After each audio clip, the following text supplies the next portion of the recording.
Hi, നമസ്കാരം. ചിട്ടി എന്ന് പറയുന്നത് മലയാളികളുടെ വളരെ പ്രിയപ്പെട്ട ഒരു ഫിനാൻഷ്യൽ പ്രൊഡക്റ്റാണ്. അപ്പോൾ നമ്മൾ ചിട്ടിയുമായിട്ട് ബന്ധപ്പെട്ട് അതിൻ്റെ ഫീച്ചേഴ്സ് എന്താണ്, എന്തൊക്കെ കാര്യങ്ങളാണ് ശ്രദ്ധിക്കേണ്ടതായിട്ടുള്ളത്, ഈ കാര്യങ്ങളെക്കുറിച്ചാണ് നമ്മൾ ഇന്ന് ഡിസ്കസ് ചെയ്യുന്നത്. KSFE ചിട്ടിയുമായിട്ട് ബന്ധപ്പെട്ട് 15 വർഷത്തിൽ കൂടുതലായിട്ട് പരിചയമുള്ള സുനിൽ കുമാറാണ് നമ്മളുടെ കൂടെ ഇന്ന് ഉള്ളത്. അദ്ദേഹം ടൂർ ആൻഡ് ട്രാവൽസുമായിട്ട് ബന്ധപ്പെട്ട് ഒരുപാട് ട്രാവൽ ചെയ്യുന്ന ആളാണ്. അതുപോലെ തന്നെ ചിട്ടിയും ഹാൻഡിൽ ചെയ്യുന്ന ആളാണ്. KSFE ചിട്ടികളൊക്കെ ഇന്റർമീഡിയറ്റ് ആയിട്ട് വർക്ക് ചെയ്യുന്ന ആളാണ്. അപ്പോൾ നമ്മൾ ഇന്ന് ചിട്ടിയെ കുറിച്ചിട്ടുള്ള നമ്മുടെ ഈ വീഡിയോയിലേക്ക് എല്ലാവരും സ്വാഗതം ചെയ്യുന്നു. Welcome Sunil Kumar. Thank you so much. Sunil, നമ്മൾ ഈ ചിട്ടി എന്ന് പറയുന്നത് ഇപ്പൊ പ്രത്യേകിച്ച് ഈ പുതിയ തലമുറയുണ്ടല്ലോ, പുതിയ തലമുറയ്ക്ക് അത്ര അങ്ങോട്ട് പരിചിതമായിട്ടുള്ളൊരു പ്രൊഡക്റ്റ് അല്ല.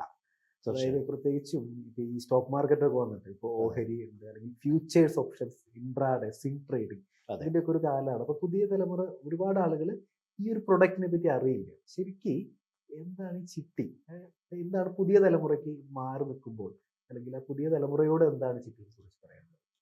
തീർച്ചയായിട്ടും നല്ലൊരു ചോദ്യമാണ്. ഇതിൽ ആദ്യമായിട്ട് എനിക്ക് പറയാനുള്ളത് എന്താണെന്ന് വെച്ചിട്ടുണ്ടെങ്കിൽ, ചിട്ടി എന്ന് പറയുമ്പോൾ ഒരു ഡിസിപ്ലിൻ, അതായത് ഫിനാൻഷ്യൽ ഡിസിപ്ലിൻ്റെ ആദ്യത്തെ ഒരു കാര്യം തന്നെയാണ്. കാരണം ഇപ്പം നമ്മൾ ഈ മ്യൂച്വൽ ഫണ്ട് ആയാലും ഏത് പോർട്ട്ഫോളിയോ ആണെങ്കിലും അത് മോശമായിട്ടൊന്നും ഞാൻ പറയില്ല. പക്ഷെ എല്ലാത്തിനും അതിൻ്റെ ഒരു സ്ട്രക്ചേർഡ് ആയിട്ടുള്ള കാര്യങ്ങളിലേക്കാണ് നമ്മൾ പോകേണ്ടത്. അപ്പം യൂത്ത് ചെയ്യുന്നു, ഇപ്പം മ്യൂച്വൽ ഫണ്ട് ചെയ്യുന്നു, SIP ചെയ്യുന്നു, ഒന്നിനും എതിര് പറയുന്നില്ല. പക്ഷേ ഈ ചിട്ടിയുടെ ഒരു ഗുണം, അതിൻ്റെ ഒരു ഡിസിപ്ലിൻഡ് ആയിട്ട് നമുക്കൊരു മന്ത്ലി ഒരു ഇൻകം കറക്റ്റായിട്ട് ഡിസിപ്ലിൻഡ് ആയിട്ട് മാറ്റി വയ്ക്കാൻ പറ്റുകയും അതിലൂടെ നല്ലൊരു പ്രോഫിറ്റ്, കാരണം ചിട്ടിയുടെ ലേലക്കിഴിവ് എന്ന് പറഞ്ഞാൽ അത് പ്രോഫിറ്റ് ആയിട്ട് തന്നെയാണ് നമ്മൾ കണക്കാക്കേണ്ടത്. ആ ഒരു പ്രോഫിറ്റ് കിട്ടുകയും അതിലൂടെ നമുക്ക് കറക്റ്റായിട്ട് ഡിസിപ്ലിൻഡ് ആയിട്ട് ഒരു ഫോക്കസ്ഡ് ആയിട്ട് ഫണ്ട് ജനറേറ്റ് ചെയ്യാനും കൈകാര്യം ചെയ്യാനും തക്കവണ്ണം ഒരു നല്ല ലിവറേജ് ഉള്ള ഒരു ടൂളാണ് ചിട്ടി. അപ്പോൾ അതിൻ്റെ തന്നെ ഇപ്പം ഞാൻ KSFE റിലേറ്റഡ് ആയിട്ട് പ്രവാസി ചിട്ടിയുടെയും നോർമൽ ചിട്ടിയുടെയും ഇൻ്റർമീഡിയറ്റ് ആയിട്ട് കഴിഞ്ഞ 15 വർഷമായിട്ട് വർക്ക് ചെയ്യുന്ന ഒരാളാണ്. ഞാൻ അതിന് മുന്നേ NRI ആയിരുന്നു. അപ്പം ഈ ഒരു കാലയളവിൽ ഇപ്പോൾ ഞാൻ പറഞ്ഞു 15 വർഷമായിരുന്നു. ഇതിലിപ്പം എൻ്റെ സീനിയർ ആയിട്ടുള്ള ആൾക്കാരാണെങ്കിലും ശരി, മിഡിൽ ഏജ്ഡ് ആയിട്ടും ശരി, ഇപ്പോൾ സാറ് സൂചിപ്പിച്ച പോലെ ഫ്രഷേഴ്സ്, അതായത് ഇപ്പോൾ ജോലി കിട്ടി വന്നിട്ടുള്ള നമ്മുടെയൊക്കെ ബ്രദർ ലെവലിലുള്ള ആൾക്കാരും തീർച്ചയായിട്ടും ഈ ചിട്ടിയിലേക്ക് എനിക്ക് കൊണ്ടുവരാൻ സാധിച്ചിട്ടുണ്ട്. കൊണ്ടുവരാൻ സാധിച്ചു എന്ന് പറയുമ്പോൾ ശരിക്കും അവരെ സംബന്ധിച്ച് ഇപ്പോൾ ഈ ഗൂഗിൾ പേയും കൂടെ കൈകാര്യം ചെയ്യുന്ന സമയത്ത് സാമ്പത്തികപരമായ ആവശ്യങ്ങളും അനാവശ്യങ്ങളും ഇഷ്ടം പോലുള്ള ഒരു സാഹചര്യമാണ് ഇപ്പോൾ ഉള്ളത്, അല്ലേ? നമുക്കിപ്പോൾ ഏതാവശ്യം, കാരണം നമ്മുടെ കയ്യിലുള്ള ഒരു സാധനമാണ്, എപ്പോഴാണ് പൈസ പോവാന്നറിയില്ല. കാരണം ഇപ്പോൾ നമ്മൾ വഴി കൂടെ പോവാണ്, നമുക്കത് ആവശ്യമുണ്ടോ ഇല്ലയോ നമുക്കറിയില്ല. E-commerce വഴി നമുക്ക് ആവശ്യമുണ്ടോ ആവശ്യമില്ലേ നമുക്കറിയില്ല. പക്ഷെ നമ്മൾ അതിൽ ബൈ ചെയ്യാനുള്ളൊരു ടെൻഡൻസി അത് നമുക്ക് ഇൻസ്റ്റയിൽ ഉണ്ടാവാം. ഇപ്പോൾ ഒരു റീല് നമ്മൾ ജസ്റ്റ് ഒന്ന് കണ്ടു, ഇത് കൊള്ളാലോ സാധനം, പക്ഷെ ഇതിൻ്റെ ഒരു ആവശ്യമുണ്ടോ? അപ്പം അതൊരു ഫിനാൻഷ്യൽ ഡിസിപ്ലിൻ്റെ ഭാഗം തന്നെയാണ്. അതാണ് ഞാൻ ആദ്യം പറഞ്ഞത്. ഒരു സാലറി കിട്ടുന്ന ഒരു വ്യക്തിക്ക്, പുതിയതായി ജോലി കിട്ടുന്ന ഒരാൾക്ക് സാമ്പത്തികം കൈകാര്യം ചെയ്യാനുള്ള ഒരു അറിവ് അത് തീർച്ചയായിട്ടും വേണം. ഇപ്പോൾ സാറ് ഒരു ചാർട്ടേഡ് അക്കൗണ്ടൻ്റ് ആണ്, സാറിന് അതിനെക്കുറിച്ച് കാര്യമായിട്ട് അറിയാം. അപ്പോൾ ഒരു സാമ്പത്തിക ശീലം അച്ചടക്കത്തോടുകൂടി ഉണ്ടാക്കി എടുക്കണ്ടേ. ഇപ്പം നമ്മുടെയൊക്കെ മുന്നേയുള്ള തലമുറ, അതായത് നമ്മുടെയൊക്കെ അച്ഛനമ്മമാർ അങ്ങനെയാണ് നമ്മളെ വളർത്തിക്കൊണ്ട് വന്നത്, അല്ലേ? അതുകൊണ്ട് തന്നെ നമ്മളൊരു സാമ്പത്തിക പ്രതിസന്ധി തരണം ചെയ്യാൻ നമുക്ക് എളുപ്പം കഴിഞ്ഞു. ഇന്ന് പക്ഷെ അതല്ല. എസ്പെഷ്യലി ഞാൻ ഇതിലൂടെ ഒരു കാര്യം കൂടെ കൂട്ടിച്ചേർക്കാൻ ആഗ്രഹിക്കുകയാണ്. ഇപ്പോൾ 2020 ഒരു പാൻഡമിക് സംഭവിച്ചു, അല്ലേ? എല്ലാവർക്കും അറിയാം എന്തായിരുന്നു ആ ഒരു സാഹചര്യം, നമ്മളെങ്ങനെയാണ് അത് ജീവിച്ചതെന്നുള്ളതെല്ലാം അറിയാം. അന്ന് സാമ്പത്തിക മേഖലയിൽ വന്ന ബുദ്ധിമുട്ടുകൾ നമുക്ക് ഇപ്പം എത്ര പേര് ഇപ്പോഴും ആലോചിച്ച് വെച്ചിട്ടുണ്ടാവും. അതിൽ എനിക്ക് പരിചയമുള്ള എത്രയോ ആൾക്കാർ സാമ്പത്തികമായി നട്ടം തിരിഞ്ഞ അവസ്ഥയുണ്ടായിരുന്നു. കാരണം പലർക്കും ഹോം ലോൺസ് ഉണ്ടായിരുന്നു, വെഹിക്കിൾ ലോൺ ഉണ്ടായിരുന്നു, അങ്ങനെ പല രീതിയിലുള്ള ലോൺസ് ഉണ്ടായിരുന്നു. ചിലത് ആവശ്യമുള്ളതാവാം, ചിലത് അനാവശ്യമുള്ളതായിരിക്കാം. അപ്പം ഈ ഒരു കാര്യത്തിനൊക്കെ നട്ടം തിരിഞ്ഞ ഒരു സാഹചര്യമുണ്ട്. ഇത് എന്തുകൊണ്ടാണ് വന്നത്? ഇതൊരു ഫിനാൻഷ്യൽ ആയിട്ടുള്ള നീഡാണോ, പർപ്പസ്ഫുള്ളി ഉള്ള നീഡാണോ, അല്ല നമ്മളായിട്ട് അനാവശ്യമായിട്ട് കയറ്റി വെച്ചിട്ടുള്ളതാണോ? ഇത് ആ വിഷയം നമ്മൾ അങ്ങനെ പോകും. അപ്പം ഞാൻ പറയാൻ ഉദ്ദേശിച്ച ഇത്രേ ഉള്ളൂ. ഒരു ഫിനാൻഷ്യൽ ഡിസിപ്ലിൻഡ് ആയിട്ടുള്ള സ്ട്രക്ചേർഡ് ഡിസിപ്ലിനായി, അതായത് നമുക്ക് ഈ ഒരു നെക്സ്റ്റ് ഇയറിൽ നമുക്ക് ഇന്നൊരു ആവശ്യമുണ്ട്, അത് കഴിഞ്ഞാൽ അടുത്തൊരാവശ്യമുണ്ട് എന്നുള്ള ഏത് മനുഷ്യനും നമുക്ക് ആവശ്യമുണ്ടല്ലേ? ഒരു ജോലി കിട്ടിക്കഴിഞ്ഞാൽ നമുക്ക് ആവശ്യമുള്ള എന്തൊക്കെയാണ്? നമുക്കിപ്പോൾ കുറച്ച് കഴിയുമ്പോൾ ഒരു വാഹനം വാങ്ങാൻ ആഗ്രഹം ഉണ്ടാവും. അത് കഴിഞ്ഞാൽ കുറച്ച് കഴിയുമ്പോൾ നമുക്കൊരു മാരേജ് പർപ്പസ് വരും. അത് കഴിയുമ്പോൾ നമ്മളൊരു ഫാമിലി ആവും. അപ്പം ഇങ്ങനെ വൺ ബൈ വൺ ആയിട്ട് നമുക്ക് ഓരോ കാര്യങ്ങളിലേക്ക് വരുമ്പോൾ നമുക്ക് മുൻകൂട്ടി പ്ലാൻ ചെയ്ത് പലിശയില്ലാതെ നമ്മുടെ വരമനുസരിച്ച് ഡിസിപ്ലിൻഡ് ആയിട്ടുള്ള ഒരു ഇൻകം ജനറേറ്റ് ചെയ്യാനുള്ള ഒരു ഫിനാൻഷ്യൽ ടൂളാണ് ചിട്ടി. അപ്പോൾ അതിൽ ഞാൻ ഇൻകോർപ്പറേറ്റ് ചെയ്യുന്ന അസോസിയേറ്റ് ചെയ്യുന്നത് KSFE ആണ്. അപ്പോൾ KSFEയുടെ സെക്യൂരിറ്റി തന്നെയാണ് തീർച്ചയായിട്ടും എൻ്റെയും എൻ്റെ ക്ലയൻസിനെയും ഇപ്പോൾ ഈ വീഡിയോ കണ്ടുകൊണ്ടിരിക്കുന്നവരോട് എനിക്ക് പറയാനുള്ളത്. ആ ഒരു ബ്രാൻഡിന് അതിനൊരു വാല്യൂ ഉണ്ട്, Kerala state financial enterprises. Okay. മറ്റൊരു കാര്യമുള്ളത് സുനിൽ, അതായത് പലരും KSFE ചിട്ടിയുമായിട്ട് ബന്ധപ്പെട്ടിട്ട് അതെ പറയുന്ന ഒരു കാര്യം സെക്യൂരിറ്റിയുടെ ഭാഗങ്ങളൊക്കെയാണ് തീർച്ചയായും. കുറച്ച് ബുദ്ധിമുട്ടുകളാണ്. സത്യം.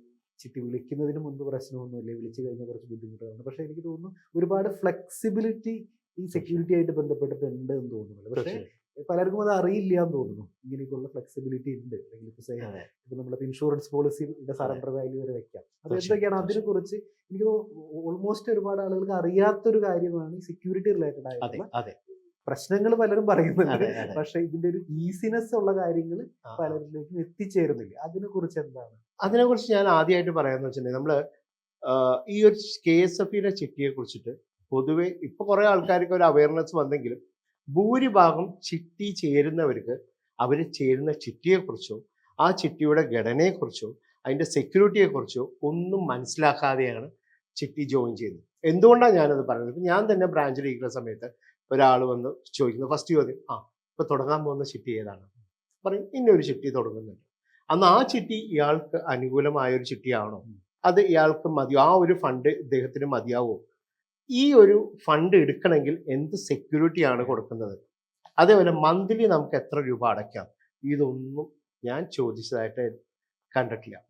ഒരാൾ ഇപ്പോൾ KSFEയിലെ സ്റ്റാഫുകൾക്ക് ഒരു പക്ഷേ അന്ന് തിരക്കുള്ള ദിവസമായിരിക്കും, വൺ ബൈ വൺ ആയിട്ട് ഡീറ്റെയിൽ ചെയ്ത് നമുക്ക് പറഞ്ഞു കൊടുക്കാനുള്ള ഒരു സാഹചര്യമില്ല. പക്ഷേ KSFEയിൽ തന്നെ എത്ര പേർക്ക് അറിഞ്ഞു എന്ന് എനിക്ക് അറിഞ്ഞുകൂടാ, ഡോർ കളക്ഷൻ അല്ലെങ്കിൽ ചിട്ടി ക്യാൻവാസിങ് എന്നുള്ളൊരു ഗ്രൂപ്പ് തന്നെയുണ്ട്. അവരെ സംബന്ധിച്ച് ഫ്രീ സർവീസാണ്. അതായത് ഒരു ക്ലയൻറ്റും ഒരു രൂപ പോലും കൊടുക്കാതെയാണ് നമ്മൾ ആ സർവീസ് ചെയ്യുന്നത്. അപ്പോൾ അങ്ങനെയുള്ള ഒരു ഇൻ്റർമീഡിയറി, അതായത് എന്നെ പോലെയുള്ള ഇൻ്റർമീഡിയറി ആ ഒരു സാഹചര്യത്തിൽ ഇവർ ഭയങ്കര ഹെൽപ്ഫുൾ ആവുന്ന കാര്യമാണ്. ഇപ്പോൾ പറഞ്ഞു വന്ന കാര്യം, ഇപ്പോൾ ഒരു KSFEയിൽ ഒരു ചിട്ടി ചേരണമെങ്കിൽ 3-4 പ്രധാനപ്പെട്ട ഒരു കാര്യം അത്യാവശ്യമായി നമ്മൾ അറിഞ്ഞിരിക്കണം. ഒന്ന്, നമുക്ക് എന്താവശ്യത്തിനാണ് ആ ചിട്ടി ചേരുന്നത്, ഒരു മാസം എത്ര രൂപ അടയ്ക്കാൻ പറ്റും, എത്ര രൂപയുടെ ആവശ്യമാണുള്ളത്, അത് എപ്പോഴത്തേക്കാണ് ആവശ്യമുള്ളത്, ഇതിന് ജാമ്യമായി എന്താണ് നൽകാൻ അവരുടെ കയ്യിലുള്ളത്. ഇപ്പം നോർമലി KSFEയുടെ പ്രിൻസിപ്പൾ എന്താണെന്ന് വെച്ചിട്ടുണ്ടെങ്കിൽ, ചിട്ടി വിളിച്ചു കഴിഞ്ഞാൽ മേൽ ബാധ്യത, അതായത് ഇനി എത്ര രൂപയാണോ KSFEയിലെ ചിട്ടിയിൽ അടയ്ക്കാനുള്ള ആ തുകയ്ക്കുള്ള ജാമ്യമാണ് നമ്മൾ നൽകേണ്ടത്. അതിനായി LIC മാത്രമല്ല IRDA ലൈസൻസിൽ വരുന്ന ലൈഫ് ഇൻഷുറൻസിൻ്റെ ലീൻ നോട്ട് ചെയ്യാൻ പറ്റുന്ന ഏത് പോളിസീസും നമുക്ക് എടുക്കാം. ലോൺ ലീൻ നോട്ട് ചെയ്യാൻ പറ്റുന്ന ഏത് പോളിസി എടുക്കാം. അതിൻ്റെ സറണ്ടർ വാല്യൂ, അതായത് ടോട്ടൽ പ്രീമിയം എത്രയാണോ അടച്ചത് അതിൻ്റെ സർട്ടൻ പെർസെൻറ്റേജ് ആണ് സറണ്ടർ വാല്യൂ, അതെടുക്കാം. ഇനി ഗോൾഡ് എടുക്കാം. അപ്പം അദ്ദേഹത്തിൻ്റെ കയ്യിൽ ഗോൾഡ് ഉണ്ടെങ്കിൽ ഗോൾഡ് സെക്യൂരിറ്റി ആയിട്ട് എടുക്കാം. ഇനി മൂന്നാമത്തെ ലാൻഡ് ഡോക്യുമെൻറ്റ്സ് എടുക്കാം. ഇനി സാലറി സർട്ടിഫിക്കറ്റ്സ് എടുക്കാം. ചില ബാങ്കുകൾ ബാങ്ക് ഗ്യാരണ്ടികൾ കൊടുക്കും, അത് അക്സെപ്റ്റ് ചെയ്യും. അപ്പം നോർമലി ഒരു മിഡ് റേഞ്ച് ചിട്ടി അല്ലെങ്കിൽ ഒരു ഹൈ എൻഡ് വേരിയൻറ്റ് ചിട്ടികളിൽ മെയിനായിട്ട് ചെയ്യുന്നത് ലാൻഡ് ഡോക്യുമെൻറ്റ്സ് ആണ്. ഞാനിപ്പോൾ ഈ പറഞ്ഞ എല്ലാ ഡോക്യുമെൻറ്റ്സും ഇവർക്ക് വീണ്ടും ഇതിൽ ലീൻ നോട്ട് ചെയ്ത് പുതുക്കിക്കൊണ്ടിരിക്കാം. കാര്യം ഇപ്പോൾ ലാൻഡ് ഡോക്യുമെൻറ്റ്സ് വന്നു, ആ ലാൻഡ് ഡോക്യുമെൻറ്റ്സിൽ അദ്ദേഹത്തിന് ഒരു വാല്യുവേഷന് 50 ലക്ഷം രൂപയുണ്ടെന്ന് വിചാരിക്കുക. അദ്ദേഹം ഒരു 10 ലക്ഷത്തിൻ്റെ ചിട്ടി ചേർന്നിട്ടുള്ളൂ. അദ്ദേഹത്തിന് പെട്ടെന്ന് ഒരു പൈസ ആവശ്യം വരികയാണെങ്കിൽ അദ്ദേഹത്തിന് വീണ്ടും ഒരു ചിട്ടി ചേർന്നാൽ ഈ ഒരു ലാൻഡ് ഡോക്യുമെൻറ്റ്സിൽ അദ്ദേഹത്തിന് ലീൻ നോട്ട് ചെയ്യാം, ഈ സെയിം ഡോക്യുമെൻറ്റിൽ. അതാണ് ഞാൻ പറഞ്ഞ KSFEയുടെ പ്രിൻസിപ്പിൾ. നമുക്ക് ടോട്ടൽ എത്ര രൂപയാണോ ഇനി അടയ്ക്കാനുള്ളത്, അതാണ് ഇനി അടയ്ക്കാനുള്ളതിന് മാത്രമേ ബാധ്യതയുള്ളൂ. അത് വലിയൊരു പോയിന്റ് തന്നെയാണ്. പിന്നെ കുറച്ചും കൂടെ ടൈലർ മെയ്ഡാണ്. കാരണം അയാൾക്ക് ആവശ്യമുള്ള തക്കോണമുള്ള ചിട്ടി അദ്ദേഹം ചേർന്നാൽ മതി, ആവശ്യമുള്ളത് വിളിച്ചാൽ മതി. ഇനി അദ്ദേഹത്തിന് പെട്ടെന്നൊരു ആവശ്യം വന്നു എന്ന് വിചാരിച്ചോളൂ, അതിനുള്ളൊരു കാര്യമാണ് പ്രീ ഓൺഡ് ചിട്ടി.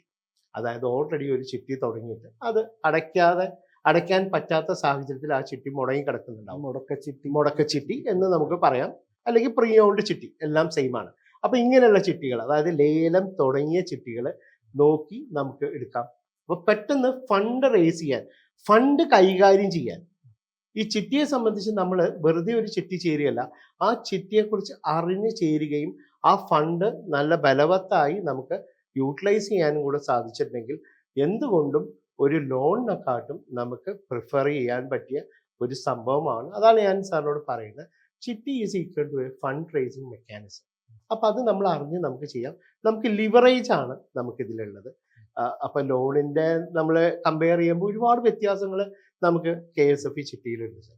നമ്മൾ പ്രീ ഓൺഡ് ചിട്ടി അല്ലെങ്കിൽ മുടക്കച്ചിട്ടി എന്ന് പറയുന്നത്, അപ്പോൾ അത് ഏത് സാഹചര്യത്തിലാണ് അതൊരു ലാഭകരമാവാനായിട്ട് സാധ്യതയുള്ളത്? അല്ലെങ്കിൽ അതൊരു ഷോർട്ട് ടൈം ആണോ, അല്ലെങ്കിൽ ലോങ് ടൈമിലേക്ക് പോകുന്നതാണ്? എപ്പോഴാണ് അതൊരു പ്രോഫിറ്റബിൾ ആയിട്ട് നമുക്കത് വർക്കൗട്ട് ചെയ്യാനായിട്ട് പറ്റും?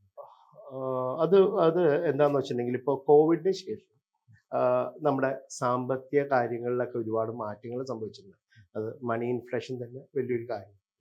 അപ്പോൾ എൻ്റെ ഇപ്പോഴത്തെ ഒരു അസംഷനിൽ ഷോർട്ട് ഡ്യൂറേഷൻ ചിട്ടികൾ അത്യാവശ്യം ഫണ്ട് റേസിങ്ങിന് പറ്റും.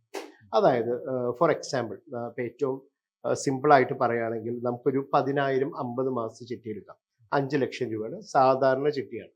അപ്പോൾ ഈ ഒരു ചിട്ടി ഇപ്പോൾ ഒരു 4 5 മാസം കഴിഞ്ഞ് ആ ചേർന്ന വ്യക്തിക്ക് കൃത്യമായി അടയ്ക്കാൻ സാധിച്ചില്ല, എന്തെങ്കിലും സാമ്പത്തിക ബുദ്ധിമുട്ടുകൾ ഉണ്ടായിട്ട് അത് മുടങ്ങിക്കിടക്കുകയാണ്. അപ്പം ഫോർ എക്സാമ്പിൾ സുബിൻ സാറിന് തന്നെ ആ ഒരു ചിട്ടി ഏറ്റെടുക്കാൻ താല്പര്യമുണ്ടെങ്കിൽ ഞാൻ പറഞ്ഞു 4 5 മാസം എന്ന് പറയുമ്പോൾ ആദ്യത്തെ മാസം 10,000, പിന്നെ 7,500-ഉം 10,000-ത്തിനും ഇടയ്ക്കാണ് അടവ് വരിക.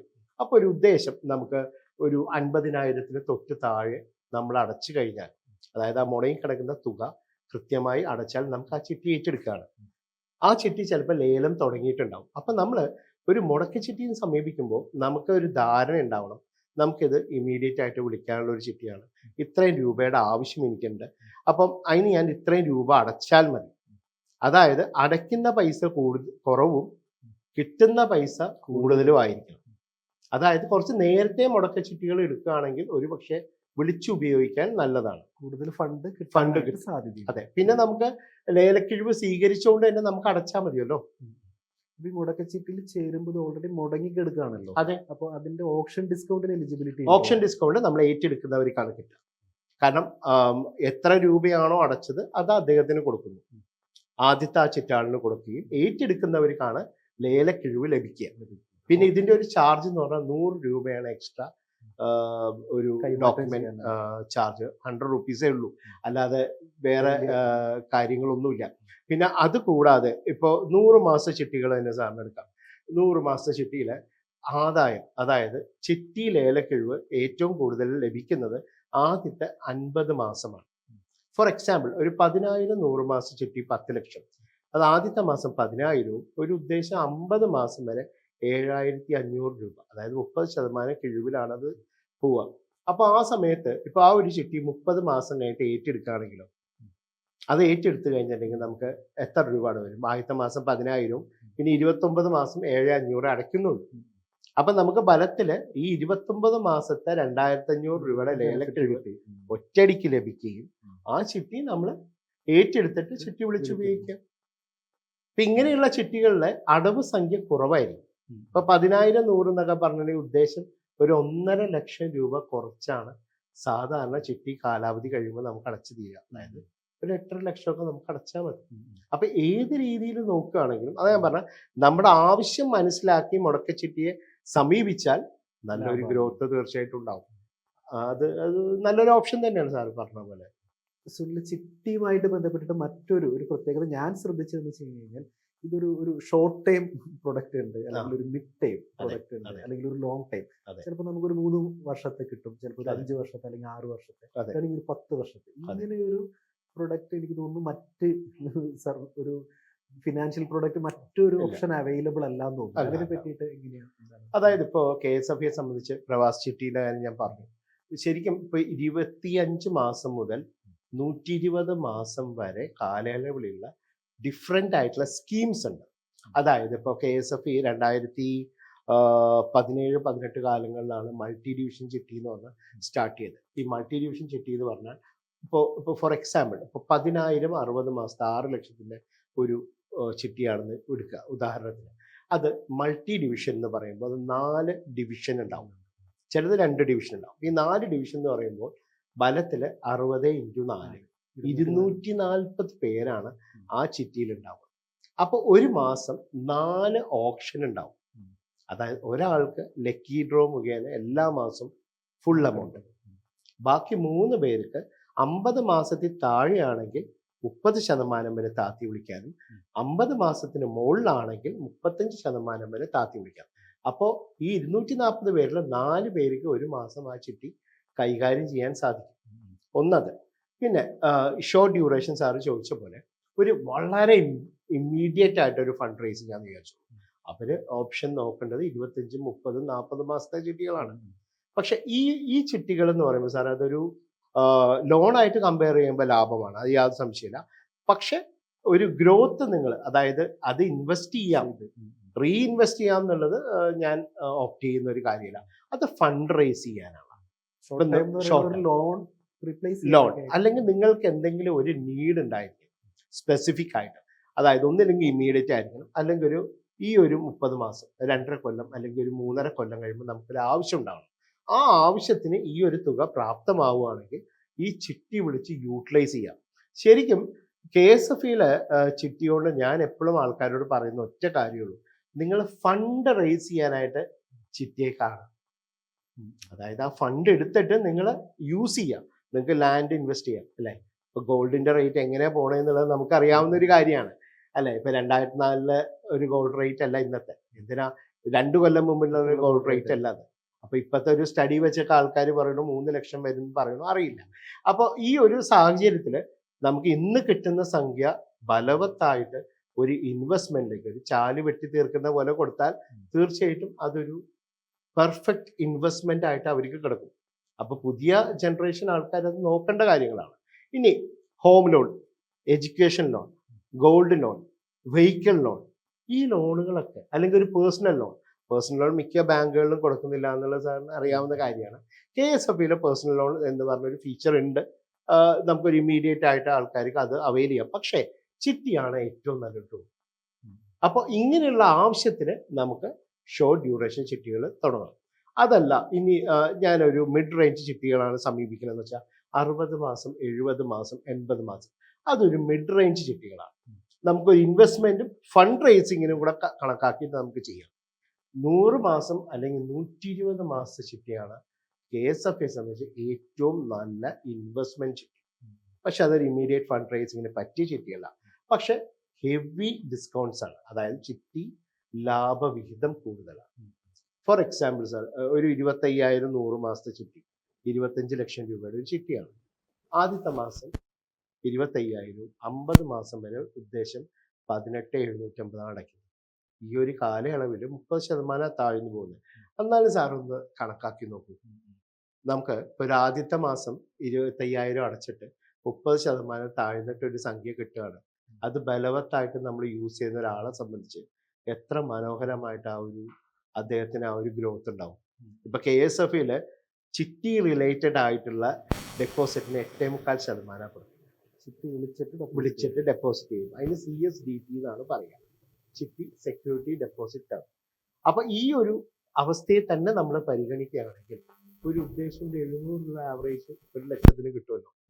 അപ്പോൾ ഈ ഒരു 14 ലക്ഷം രൂപയ്ക്ക് എത്ര രൂപയുടെ ഇൻട്രസ്റ്റ് ഒരു മാസം നമുക്ക് ലഭിക്കുകയാണ്. ഇതിൽ വേറൊരു കാര്യം കൂടെ ഉണ്ട്, അത് പലരും ശ്രദ്ധിക്കാത്ത ഒരു കാര്യമാണ്. ഇപ്പോൾ സാറ് ഫിക്സഡ് ഡെപ്പോസിറ്റ് ബാങ്കിൽ ഇടണമെങ്കിൽ സാർ എങ്ങനെയാണ് അതിൻ്റെ പ്രൊസീജിയർ? സാറിന്റെ ലിക്വിഡ് മണി കൊണ്ടുവന്നിടണ്ടേ, അല്ലേ? ഫിക്സഡ് ഡെപ്പോസിറ്റ് സാറിന്റെ ലിക്വിഡ് മണി ഡെപ്പോസിറ്റ് ചെയ്താലാണ് അതിൻ്റെ ഇൻട്രസ്റ്റ് സാറിന് കിട്ടുള്ളൂ. ഇവിടെ ഒരു വ്യത്യാസം എന്താണ്? ഇപ്പോൾ ഈ ഒരു സിനാരിയോ എടുക്കുകയാണെങ്കിൽ 25,000 100 മാസം ചിട്ടി നമ്മൾ ചേർന്നു. ആദ്യത്തെ മാസം 30% താഴ്ത്തിയിട്ട് സാറിന് ആ ചിട്ടി ലഭിച്ചു എന്ന് വിചാരിക്കും. സാർ അടച്ചിരിക്കുന്നത് 25,000 ആണ്, അല്ലേ? സാറിന് നെക്സ്റ്റ് മന്ത് തൊട്ട് എത്ര ശതമാനമാണ്, ഏതെന്നാണ് പലിശ കിട്ടുക? ഈ 14 lakhs-ന്റെ 8.75 ഇൻട്രസ്റ്റ് സാറിന് എല്ലാ മാസവും എടുക്കാം. ശരിക്കും പറഞ്ഞാൽ ആ പൈസ നമുക്ക് KSFE-ക്ക് അങ്ങനെ തരേണ്ട കാര്യമില്ല ശരിക്കും പറഞ്ഞാൽ, കണക്ക് നോക്കുമ്പോൾ. കാരണം ആ 14 ലക്ഷം നമ്മൾ ഈ ചിട്ടി അടച്ചു കഴിഞ്ഞാലല്ലേ എലിജിബിൾ ആവുള്ളൂ. നമ്മൾ ബലത്തിൽ 25,000 അടച്ചിട്ടുള്ളൂ, പക്ഷെ ചിട്ടിയുടെ പലിശ കിട്ടുന്നത് 14 ലക്ഷമാണ്. അപ്പൊ ഈ ഒരു ലിവറേജ് നമുക്ക് ബാങ്കിൽ ലഭിക്കും, ശരിയാണ്. അല്ലേ? അപ്പൊ ഒരു ജാമ്യം കൊടുക്കാനില്ലാത്ത ഒരാളാണ് ഒരു ജോലിക്ക് കയറിയ ഒരു 22 23 വയസ്സുള്ള ഒരു കുട്ടി ഈ ഒരു പൈസ, അതായത് ഞാൻ പറഞ്ഞത് 18,750 50 മാസം വരെ കടവ് വരിക, ഈ ഒരു സംഖ്യ മാറ്റി വയ്ക്കാൻ പറ്റുകയും ഈ ഒരു ഫണ്ട് KSF തന്നെ ഡെപ്പോസിറ്റ് ചെയ്ത് അതിൻ്റെ പലിശ കൊണ്ട് ഷോർട്ട് ഡ്യൂറേഷൻ ചിട്ടികൾ ചേരുകയും അത് വീണ്ടും ഡെപ്പോസിറ്റ് ചെയ്യുമ്പോൾ ഒരു ക്യുമുലേറ്റീവായിട്ട് ട്രഡീഷണൽ രീതിയിൽ ഈ 100 മാസം കഴിയുമ്പോൾ എത്ര രൂപയുടെ ഒരു ഗ്രോത്ത് ആണ് അദ്ദേഹം ഉണ്ടാവുക. ഫലത്തിൽ അദ്ദേഹം ഒരൊറ്റ ചിട്ടിയെ ചേർന്നിട്ടുള്ളൂ, അല്ലേ? പക്ഷെ അതിനെ മൾട്ടിപ്ലൈ ചെയ്ത് കൊണ്ടുവരാനായിട്ടുള്ള വഴികളുണ്ടെന്ന്. അതെ. അപ്പൊ ഇത്രയും ഒരു ലിവറേജ് ഉള്ള ഒരു കാര്യം നമ്മുടെ കേരളത്തിൽ ഇപ്പൊ ഏതാ ഉള്ളത്? ഇതൊരു എന്താ പറയാ, പൈസ പിരിപ്പിക്കുക അങ്ങനെയുള്ളൊരു സംഭവമല്ല, ഇത് ട്രഡീഷണൽ സംഭവമാണ്, അല്ലേ? ഇപ്പോൾ KSF നിങ്ങൾക്ക് ഡെപ്പോസിറ്റ് ഇട്ട് കഴിഞ്ഞാൽ 8.25% നിങ്ങൾക്ക് ലഭിക്കുക എന്നുള്ളത് അത് ഫിക്സഡ് ഡിപ്പോസിറ്റ് അവിടെ ഉള്ളത് തന്നെയാണ്. അപ്പം നിങ്ങൾക്ക് മെച്യൂരിറ്റി എമൗണ്ട് അതിനകത്തുണ്ട്, നിങ്ങൾ കറക്റ്റായിട്ട് ചിട്ടി മാത്രം അടച്ചാൽ മതി. ഇതേ സാധനം നമുക്ക് ഫ്യൂച്ചർ ഫണ്ടിൽ നമുക്ക് പറയാൻ പറ്റും. ഫ്യൂച്ചർ ഫണ്ട് ചീത്തയാണെന്ന് ഞാൻ പറയുന്നില്ല, പക്ഷെ ഞാൻ ചോദിക്കുന്നത് അതിൽ റിസ്ക് ഉണ്ട്, ഇതിൽ റിസ്ക് ഇല്ല. അതാണ് സാർ അതിൻ്റെ ഏറ്റവും വലിയൊരു പ്രധാനപ്പെട്ട. അതാണ് ഞാൻ സാറിനോട് ഫസ്റ്റ് തന്നെ പറഞ്ഞത്, ചേരുന്ന ആൾക്ക് ഒരു ബേസിക് ഐഡിയ ഉണ്ടാവണം നമ്മൾ എന്തിനാണ് ഈ ചിട്ടി ചേരുന്നത്.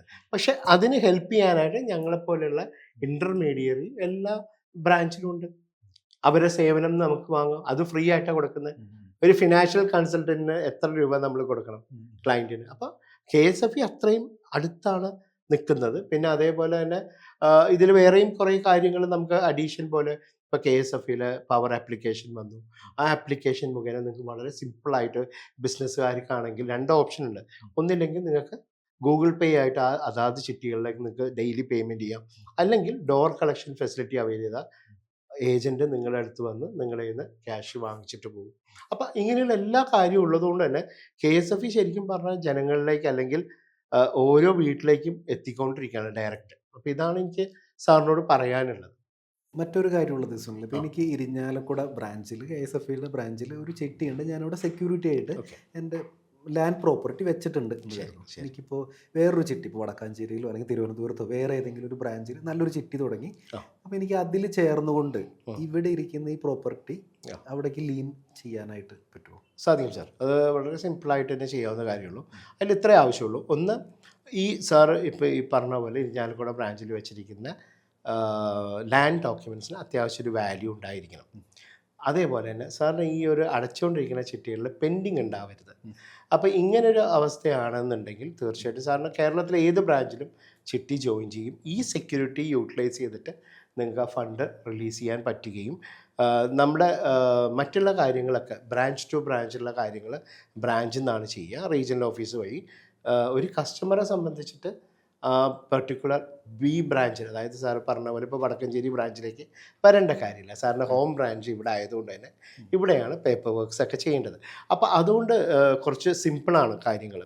അപ്പോൾ ഫോർ എക്സാമ്പിൾ ഇപ്പോൾ ഇരിഞ്ഞാലക്കുടയിൽ സാറിനിപ്പോൾ ഒരു ഹൈ വേരിയൻ്റ് ആയിട്ടുള്ളൊരു ചിട്ടി ഒരു ഫണ്ട് യൂട്ടിലൈസ് ചെയ്യണം, പക്ഷേ അതില്ല. അതേപോലെ നേരത്തെ നമ്മൾ ഡിസ്കസ് ചെയ്ത പോലെ പ്രീ ഓൺഡ് ചിട്ടി സാറിപ്പോൾ KSF പവർ ആപ്പിൽ നോക്കി സംബന്ധിച്ച വടക്കഞ്ചേരി ബ്രാഞ്ചിൽ സാറിന് ഉചിതമായ ഒരു പ്രീ ഓൺഡ് ചിട്ടി, മുടക്കിയ ചിട്ടി സാറിന് കണ്ടു. വേറൊരു ബ്രാഞ്ചിൽ അങ്ങനെയുള്ള കണ്ടില്ല. തീർച്ചയായിട്ടും സാറിന് ആ ഒരു ചിട്ടി ജോയിൻ ചെയ്ത് സാറിന് അത് യൂട്ടിലൈസ് ചെയ്യാം. അതെനിക്ക് ഇവിടെ ഇരിഞ്ഞാലക്കുട ഇരുന്നുകൊണ്ട് തന്നെ ചെയ്യാൻ പറ്റും. കാരണം നേരെ ബ്രാഞ്ചിലാണ് പോകേണ്ടത്. ചിട്ടി വിളിക്കുന്ന സമയത്ത് ചിട്ടി വിളിച്ച് കഴിഞ്ഞതിന് ശേഷം ബാക്കിയുള്ള കാര്യങ്ങളെല്ലാം ബ്രാഞ്ച് ടു ബ്രാഞ്ച് ചെയ്യുന്നത്. അപ്പോൾ സാറിന് കുറച്ചും കൂടെ കൺട്രോളായി. ഇത് തന്നെ ഇനിയിപ്പോൾ നാളെ തിരുവനന്തപുരം ആവാം, ചിലപ്പോൾ തൃശ്ശൂരാവും, എറണാകുളം ആവും. അപ്പോൾ അവിടേക്കൊന്നും പോകേണ്ട കാര്യമില്ല. അപ്പോൾ ഇവിടെ നിന്ന് നമുക്ക് ചെയ്യാൻ സാധിക്കും. അപ്പോൾ കുറച്ചും കൂടെ ഈസിയായി നമുക്ക് കാര്യങ്ങൾ. അപ്പോൾ ഇങ്ങനെയുള്ള കുറേ കാര്യങ്ങൾ ഇപ്പോഴും ജനങ്ങളിലേക്ക് എത്തിയിട്ടില്ല. ഇപ്പോൾ ഒരു ഡോർ കളക്ഷൻ ചെയ്യുന്ന ഒരു വ്യക്തിയുടെ ക്ലയൻ്റ് ആണെങ്കിൽ അവർക്ക് തീർച്ചയായിട്ടും ഇങ്ങനെയുള്ള പല ഇൻഫർമേഷൻസും, അല്ലെങ്കിൽ ഇപ്പോൾ എൻ്റെ ചാനലിലൂടെ വീഡിയോ കാണുന്ന ആൾക്കാർക്കാണെങ്കിൽ ഇങ്ങനെയുള്ള ഒരുപാട് വീഡിയോസ് നമ്മൾ ചെയ്തിട്ടുണ്ട്. അപ്പോൾ അതിലൂടെ ആൾക്കാർക്കറിയാം. പക്ഷേ സാർ ഇപ്പോൾ ചോദിച്ചത് വളരെ പ്രധാനപ്പെട്ട ഒരു ചോദ്യമാണ്. കാരണം ഇന്നത്തെ ഒരു സാഹചര്യത്തിൽ നമുക്ക് ഫണ്ടിൻ്റെ ആവശ്യം എപ്പോഴാണ് വരണതെന്ന് നമുക്ക് പറയാൻ പറ്റില്ല. അപ്പോൾ KSFയുടെ ഒരു പവർ ആപ്പ് നമ്മുടെ കയ്യിൽ, അതായത് നമ്മുടെ പവർ ആപ്ലിക്കേഷൻ മൊബൈലിലുള്ളതും കൂടാതെ ഒരു നല്ലൊരു വാല്യൂ ഉള്ള പ്രോപ്പർട്ടി വാല്യൂ ചെയ്ത് വച്ചിട്ടുണ്ടെങ്കിൽ ഈസി ആയിട്ട് നിങ്ങൾക്ക് വേറെ ഒരു ദിക്കിൽ പോയിട്ട് അന്വേഷിക്കേണ്ട കാര്യമില്ല. അതേപോലെ എനിക്ക് തോന്നുന്നു ഗോൾഡ് ആയിട്ട് റിലേറ്റഡ് ആയിട്ട് ഗോൾഡ് ഓവർ ഡ്രാഫ്റ്റ് പ്രൊഡക്റ്റ് അങ്ങനെ എന്തെങ്കിലും പ്രൊഡക്റ്റ് ഗോൾഡ് ഓവർ ഡ്രാഫ്റ്റും KSF സ്റ്റാർട്ട് ചെയ്തിട്ടുണ്ട്. അപ്പോൾ ഓവർ ഡ്രാഫ്റ്റ് എന്ന് പറഞ്ഞാൽ അറിയാമല്ലോ, നമ്മളിപ്പോൾ ഈ പറഞ്ഞ പോലെ നമ്മളൊരു ഗോൾഡ് വച്ച് വരുന്നത് അന്നത്തെ ഒരു റേറ്റിലാണ് വാല്യൂ ചെയ്ത് അവിടെ വയ്ക്കുക. അപ്പോൾ നമുക്ക് എപ്പോഴാണോ ആവശ്യമുള്ളത് അത് നമുക്ക് ഫണ്ട് യൂട്ടിലൈസ് ചെയ്യുന്നു, ബാങ്കിലേക്ക് ട്രാൻസ്ഫർ ചെയ്യാം, അതിനുശേഷം അത് തിരിച്ചടയ്ക്കുക. അതായത് ഒരു OD ഫെസിലിറ്റി എങ്ങനെയാണോ യൂസ് ചെയ്യണം അത് ഗോൾഡ് വെച്ചിട്ട് നമുക്ക് ചെയ്യാം എന്നുള്ളതാണ്. പിന്നെ ഗോൾഡിന് നമുക്ക് വേറെ ലോക്കറിന് ചാർജസും കാര്യങ്ങളൊന്നും വരുന്നില്ല. അപ്പോൾ ആ കാര്യങ്ങളൊക്കെ ഗോൾഡ് വെച്ച് റിലേറ്റ് ചെയ്യാം. അതുപോലെ തന്നെ അതിനോടനുബന്ധിച്ചിട്ട് ഞാൻ ഒരു കാര്യം പറയും. ഇപ്പോൾ ഗോൾഡ് സെക്യൂരിറ്റി വെച്ചിട്ടാണ് ചിട്ടി എടുത്തിട്ടുണ്ടെങ്കിൽ അതും ഞാൻ നേരത്തെ പറഞ്ഞ പോലെ ലാൻഡ് ഡോക്യുമെൻറ്റ്സ് ചെയ്ത പോലെ ചെയ്യാം. അതായത് ഇൻ്റർ ബാങ്ക് ബ്രാഞ്ച് ബുദ്ധിമുട്ടാണ്. പക്ഷേ സെയിം ബ്രാഞ്ചിലാണെങ്കിൽ ഇപ്പം നിങ്ങൾ ഒരു 10 പവൻ വച്ചിട്ടാണ് ഒരു ചിട്ടി ചേർന്നത്, ഒരു കൊല്ലം അടച്ചു കഴിയുന്ന സമയത്ത് അതിൻ്റെ ഫ്യൂച്ചർ ചിട്ടി ലൈബിലിറ്റി എമൗണ്ട് കുറയും. അപ്പോൾ ഗോൾഡ് ലോണിൽ ആ ഒരു ഗോൾഡിൽ സെക്യൂരിറ്റിയിൽ അത് കുറയുകയാണ്. അത് വേണമെങ്കിൽ നിങ്ങൾക്ക് റിലീസ് ചെയ്യാം, അല്ലെങ്കിൽ അതിന് വേറൊരു ചിട്ടി ആഡ് ചെയ്ത് പോവുകയും ചെയ്യും. അപ്പോൾ അതൊക്കെ നമ്മുടെ കയ്യിൽ കുറച്ചുകൂടെ കൺട്രോൾഡ് ആയിട്ടുള്ള കാര്യങ്ങളാണ്. അത് ഞാൻ സാറിനോട് ഈ ഒരു തുടങ്ങുമ്പോൾ തന്നെ ഞാൻ പറഞ്ഞത്, പെർഫെക്റ്റ് ആയിട്ട് ഒരു ഫിനാൻഷ്യൽ ഡിസിപ്ലിൻ നമുക്ക് ഉണ്ടാവും. അതായത് നമ്മുടെ അച്ഛനമ്മമാർ ഉണ്ടായിരുന്ന അതേ ഒരു കാര്യം. നമ്മൾ എന്ത് കാര്യം ഞാൻ നേരത്തെ സാറിനോട് പറഞ്ഞ പോലെ GPayക്ക് ഗുണവും ഉണ്ട് ദോഷവും ഉണ്ട്. GPay നമ്മൾ അല്ലെങ്കിൽ ഡിജിറ്റൽ നമ്മൾ കറക്റ്റായിട്ട് കൺട്രോൾഡ് ആയിട്ട് യൂസ് ചെയ്താൽ നല്ലതാണ്. അല്ലാന്നുണ്ടെങ്കിൽ നമുക്ക് തീർച്ചയായിട്ടും ഈ കൊമേഴ്സ് ശരിക്കും പറഞ്ഞാൽ നല്ലതോ ചീത്തയോ എന്നുള്ള പല ആൾക്കാരും ചോദിക്കാറുണ്ട്. നമ്മുടെ ആവശ്യമാണ്, നമുക്ക് വളരെ ഒഴിവാക്കാൻ പറ്റാത്ത ഒരു ആവശ്യമാണെങ്കിൽ നമ്മൾ വാങ്ങുക, അല്ലെങ്കിൽ ചുമ്മാ ഗാർബേജ് ആയിട്ട് പൈസ കളയേണ്ട കാര്യമില്ലല്ലോ സാർ. കാരണം നമ്മൾ സാറ് ഈ ഒരു ചാർട്ടേഡ് അക്കൗണ്ടൻറ്റ് എന്നുള്ളൊരു സാഹചര്യത്തിൽ നിൽക്കുന്നതുകൊണ്ട് തന്നെ സാറിന് അറിയാം അല്ലേ, സാമ്പത്തികം എത്രത്തോളം നമ്മൾ ഡിസിപ്ലിനായിട്ട് കൈകാര്യം ചെയ്യേണ്ട ഒരു കാര്യമാണ് എന്നുള്ളത്. അപ്പോൾ അത് KSF ചിട്ടിയിലേക്ക് വരുമ്പോൾ ഫോക്കസ്ഡായി, ഡിസിപ്ലിൻഡായി, ഫണ്ട് റേസിംഗ് ആയി, ഈ ലിവറേജ് എന്നുള്ള ഒരു വലിയൊരു വാക്കിന് അതിന് 100% സത്യസന്ധതയോടുകൂടി നടക്കാൻ പറ്റും. ഇതൊക്കെയാണ് അതിൻ്റെ ഒരു പ്രധാനപ്പെട്ട കാര്യങ്ങൾ. അതായത് ലോണായിട്ട് എടുക്കണമെന്നുണ്ടെങ്കിൽ ലോണായിട്ട് എടുക്കാം, ഇൻവെസ്റ്റ്മെൻ്റ് ആയിട്ട് എടുക്കണമെങ്കിൽ തീർച്ചയായിട്ടും ലോണായിട്ടും നമുക്ക് ഇപ്പോൾ ഇതിൽ ഒരുമിച്ച് ഞാനൊരു കാര്യം സാറിനോട് പറയാം. ഇപ്പോൾ നമ്മൾ ലോണായിട്ട് കമ്പയർ ചെയ്യുകയാണെന്ന് വിചാരിച്ചോളൂ. ഇപ്പോൾ നമുക്ക് എല്ലാവർക്കും അറിയാം, ബാങ്ക് പ്രവർത്തിക്കുന്ന വേറൊരു ശൈലിയിലാണ്. ഇപ്പോൾ ഒരു 20 ലക്ഷം രൂപ നമ്മൾ ഹോം ലോൺ എടുക്കുകയാണെങ്കിൽ ഒരു 20 വർഷത്തേക്കാണെങ്കിൽ മിനിമം നമ്മളൊരു 34 ലക്ഷം രൂപയെങ്കിലും അല്ലേ നമ്മൾ ഒറ്റയടിക്ക് പറയുന്ന സമയത്ത് നമ്മൾ അടയ്ക്കേണ്ടി വരില്ലേ. അതും പോയിട്ട് നമ്മൾ പ്രീ പ്ലാൻ ചെയ്തിട്ടുള്ള ഒരു ചിട്ടിയാണ് നമ്മൾ ജോയിൻ ചെയ്യണമെങ്കിലോ 20 ലക്ഷം രൂപയുടെ ചിട്ടിക്ക് 21 ലക്ഷം രൂപ നമ്മൾ അടയ്ക്കില്ല. അത് പ്രധാനപ്പെട്ട ഒരു കാര്യമില്ല. ഇനി അത് മാത്രമല്ല, ഇപ്പം നമ്മൾ ചിട്ടി താഴ്ത്തിയാണ് വിളിക്കുന്നതെങ്കിൽ പോലും നമുക്ക് ലേലക്കിഴിവ് കഴിഞ്ഞിട്ടുള്ള സംഖ്യയാണ് നമ്മൾ അടയ്ക്കുന്നത്. അങ്ങനെ വെച്ച് കമ്പയർ ചെയ്യുമ്പോൾ പോലും ആ ഒരു ഡിഫറൻസ് അത് വലിയൊരു കാര്യം തന്നെയാണ്. അപ്പോൾ എങ്ങനെ നോക്കുന്ന സമയത്തും ചിട്ടി ശരിക്കും ഒരു ഫണ്ട് റേസിംഗ് ആയിട്ടോ ലോണായിട്ടോ ഒക്കെ ധൈര്യമായിട്ട് കമ്പയർ ചെയ്യാം. അത് ശരിക്കും പറഞ്ഞാൽ സാറ് നേരത്തെ പറഞ്ഞ പോലെ നെഗറ്റീവ് പറയണത് അതിനെക്കുറിച്ച് അറിയാത്തതുകൊണ്ട് മാത്രമാണ്. അല്ലെങ്കിൽ അത് ശരിക്കും ഈ ഒരു ഇപ്പം ഞാൻ ഉദ്ദേശിച്ച ഒരു 1000-ന് മേലെ ക്ലയൻസിനെ ഞാൻ ഈസി ആയിട്ട് കൈകാര്യം ചെയ്യുന്നുണ്ട്. ആ കൈകാര്യം ചെയ്യുന്നതെന്ന് വെച്ചാൽ അവർക്ക് യാതൊരു കൺഫ്യൂഷനില്ല സാർ. കാര്യം എന്താണെന്ന് വെച്ചാൽ അവർ ജോയിൻ ചെയ്തിട്ടുള്ള ചിട്ടികളെക്കുറിച്ചും അതിൻ്റെ സെക്യൂരിറ്റിയെക്കുറിച്ചിട്ടും അവരുടെ എല്ലാ കാര്യങ്ങളും അവർ എഡ്യൂക്കേറ്റഡ് ആണ്. അപ്പോൾ എനിക്ക് വളരെ ഈസിയാണ്, അവർക്ക് വേണ്ട ഗൈഡ് ലൈൻസ് കൊടുത്തിട്ട് എനിക്ക് അവരെ ഹാൻഡിൽ ചെയ്യാൻ പറ്റും. അതുകൊണ്ട് ഈസി ആയിട്ട് കൈകാര്യം ചെയ്യാവുന്ന ഒരു കാര്യം തന്നെയാണ്. എനിക്ക് തോന്നുന്നു നമ്മളൊന്ന് പ്ലാൻ ചെയ്ത് പോവുകയാണെന്നുണ്ടെങ്കിൽ ചിട്ടി ഭയങ്കര അട്രാക്റ്റീവ് ആയിട്ടുള്ള ഒരു ഇൻട്രസ്റ്റ് റേറ്റ്, നമ്മളൊരു IRR എന്നൊക്കെ പറയുകയാണെന്നുണ്ടെങ്കിൽ ഭയങ്കര ഒരു ലോവർ റേറ്റിൽ കിട്ടാനായിട്ട് സാധ്യതയുണ്ടെന്ന് തോന്നുന്നു അല്ലേ. പ്രത്യേകിച്ച് ഇപ്പോൾ ഒരു 100 മാസത്തെ ചിട്ടി ഒരു 20 ലക്ഷത്തിലേക്ക് എടുക്കുകയാണെന്നുണ്ടെങ്കിൽ എങ്ങനെയായിരിക്കും അതിൻ്റെ ഒരു എഫക്റ്റീവ് ഇൻട്രസ്റ്റ് റേറ്റ് അല്ലെങ്കിൽ ഒരു IRR എങ്ങനെയൊക്കെ ആയിരിക്കും വരുന്നത്? അതായത് അപ്പോൾ ഞാൻ സാറിനോട് നേരത്തെ പറയണ്ടായി, ഇപ്പോൾ 20 ലക്ഷത്തിൻ്റെ ഒരു ആവശ്യമാണെങ്കിൽ നമ്മൾ എപ്പോഴും ഒരു 25 ലക്ഷം രൂപയുടെ ചിട്ടി, അതായത് ഇതിൽ ഫസ്റ്റ് തന്നെ ഒരു കാര്യം പറഞ്ഞത് പ്രീ പ്ലാൻഡ് ആയിരിക്കണം. ഇപ്പം ഒരു 22 വയസ്സ് 23 വയസ്സൊക്കെ ഉള്ള ഒരു ആളാണ്. അദ്ദേഹത്തിന് ഒരു 4-5 കൊല്ലം കഴിയുമ്പോഴേക്കും ഒരാവശ്യമുണ്ടെന്ന് വിചാരിക്കും.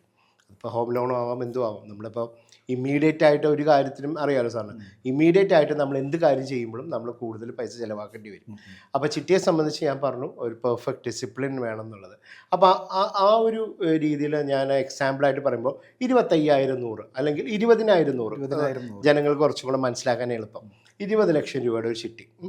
അപ്പോൾ അത് ഞാൻ പറഞ്ഞു ഒരു ഉദ്ദേശം ഒരു 50% വരെ 50 മാസം വരെ ഒരു 30% താഴ്ന്നിട്ടാണ് പോവുക. അപ്പോൾ ആദ്യത്തെ മാസം 20,000 പിന്നെ ഒരു 15,000 രൂപയാണ് അടവ് വരിക. അപ്പോൾ ആദ്യത്തെ മാസത്തിന് 30% താഴ്ത്തിയിട്ട് ആളെ വിളിച്ചു എന്ന് തന്നെ വിചാരിക്കും. 14 ലക്ഷം രൂപ കിട്ടിയില്ലേ? അപ്പോൾ ഈ ഒരു 14 ലക്ഷം രൂപ ഇതേ ലക്ഷം രൂപ നഷ്ടം നഷ്ടം അങ്ങനെ നമുക്ക് അങ്ങനെ തന്നെ പറയാം. 6 ലക്ഷം രൂപ നഷ്ടത്തിൽ ആ ചിട്ടി വിളിച്ചു.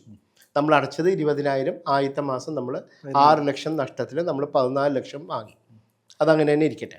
ഈ 14 ലക്ഷം രൂപ നമ്മൾ ലോൺ എടുത്തു എന്ന് വിചാരിക്കാം. സെയിം ടൈമിൽ തന്നെ രണ്ടും 100 മാസം തന്നെ, 8 കൊല്ലവും 4 മാസം. 8 കൊല്ലവും 4 മാസം. ഒരെണ്ണം ഇപ്പോൾ 14 ലക്ഷം രൂപയ്ക്ക് ഹോം ലോൺ ഉദ്ദേശം 8% അല്ലേ, ആവറേജ് നമുക്ക് അങ്ങനെ കണക്കാക്കാം. അതേപോലെ ചിട്ടിയെ സംബന്ധിച്ചിട്ട് ഇപ്പോൾ 14 ലക്ഷം രൂപ അയാൾ എടുത്തു. അയാൾ ഈ 100 മാസം കൊണ്ട് അടയ്ക്കേണ്ടി വരിക ഉദ്ദേശം ഒരു 17 ലക്ഷം രൂപയാണ്. ചിലപ്പോൾ ഒരു 16 ലക്ഷം വരെ അടച്ചാൽ മതി. കാരണം എന്താണെന്ന് വെച്ചാൽ അതിൻ്റെ ലേലക്കിഴിവ്, ഓപ്ഷൻ ഡിസ്കൗണ്ട് കൺസിഡർ ചെയ്യുമ്പോൾ അതെ, അത് തീർച്ചയായിട്ടും 2-ാം മാസം തൊട്ട് അദ്ദേഹത്തിന് ലഭിക്കുകയാണ്. ഓക്കെ, അപ്പോൾ അങ്ങനെ കണക്കാക്കുമ്പോൾ അദ്ദേഹം ഏറ്റവും അവസാനം 16 വേണ്ട 17 ലക്ഷം തന്നെ കണക്കാക്കാം. 100 മാസം 3 ലക്ഷം രൂപ അദ്ദേഹത്തിൻ്റെ കൂടുതൽ പൈസ ചിലവാക്കി. 14 ലക്ഷമാണ് എടുത്തത്, 17 ലക്ഷം അടച്ചു.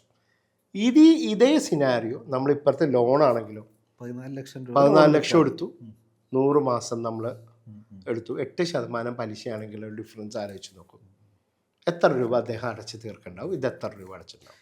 എനിക്ക് തോന്നുന്നു നമ്മളുടെ ചിട്ടിയുടെ കേസിൽ എഫക്റ്റീവ്ലി ചിലപ്പോൾ ഒരു 3% അല്ലെങ്കിൽ ഒരു 4% ഉദ്ദേശം 4% താഴെ തന്നെ നിൽക്കുള്ളൂ. ഇതിന് ഇൻട്രസ്റ്റ് റേറ്റ് വരാൻ ചാൻസ് ഉള്ളൂ, അത്രേ ഉള്ളൂ. അപ്പോൾ ഏതാണ് ലാഭം? പക്ഷെ ഇങ്ങനെയുള്ള കാര്യങ്ങളൊന്നും ആളുകൾക്ക് അറിയില്ല. കാരണം ഞാൻ സാറിനോട് പറഞ്ഞ പോലെ മൈൻഡ് സെറ്റാണ് പ്രശ്നം. അയ്യോ ചിട്ടി 6 ലക്ഷം രൂപ നഷ്ടം. ഈ 6 ലക്ഷം രൂപ നഷ്ടമല്ലല്ലോ നമ്മൾ കണക്കാക്കണ്ടേ, അല്ലേ? നമ്മൾ പിറ്റേ മാസം ലേലക്കിഴിവ് കഴിഞ്ഞിട്ടുള്ള സംഖ്യ അടയ്ക്കുന്നത്.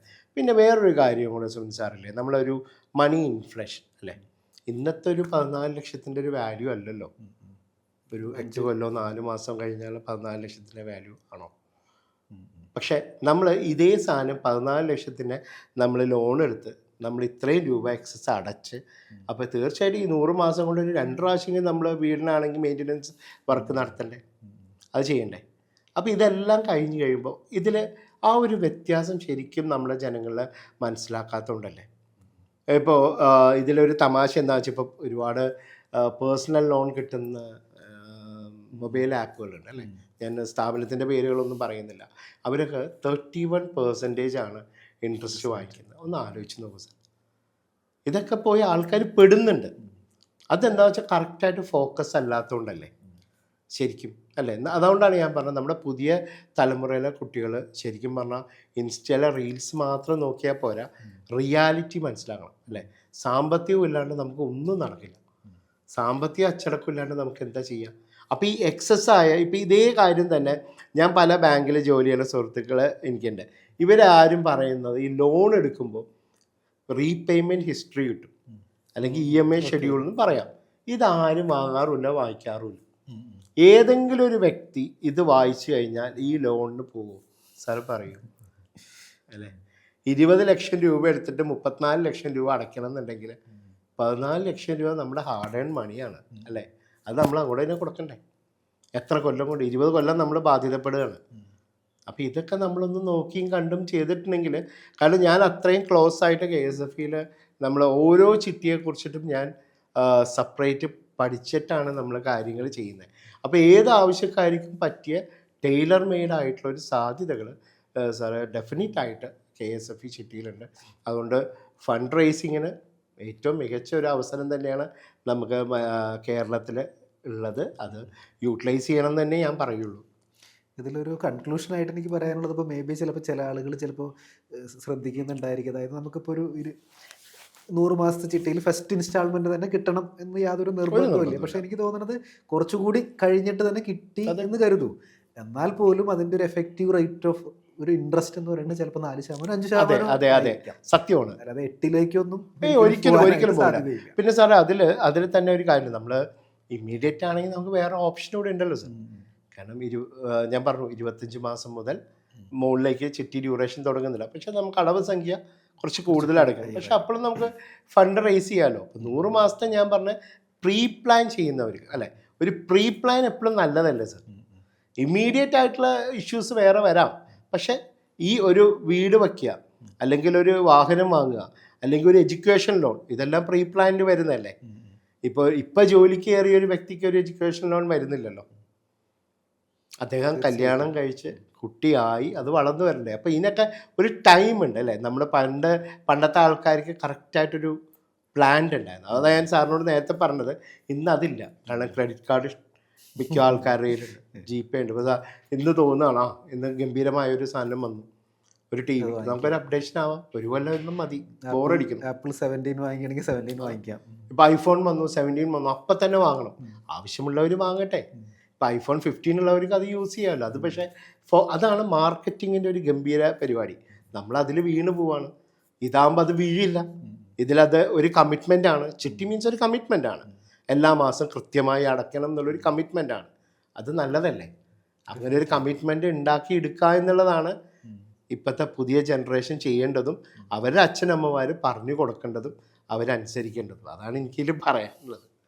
ഓക്കെ, അപ്പോൾ ഒത്തിരിയേറെ കാര്യങ്ങളാണ് ചിട്ടിയുമായിട്ട് ബന്ധപ്പെട്ടിട്ട് നമ്മൾ ഡിസ്കസ് ചെയ്തിട്ടുണ്ടായിരുന്നത്. എനിക്ക് തോന്നുന്നു പുതിയ തലമുറ ശരിക്കും അറിഞ്ഞിരിക്കേണ്ട ഒരു പ്രോഡക്റ്റ് തന്നെയാണ് ചിട്ടി എന്ന് പറയുന്നത്.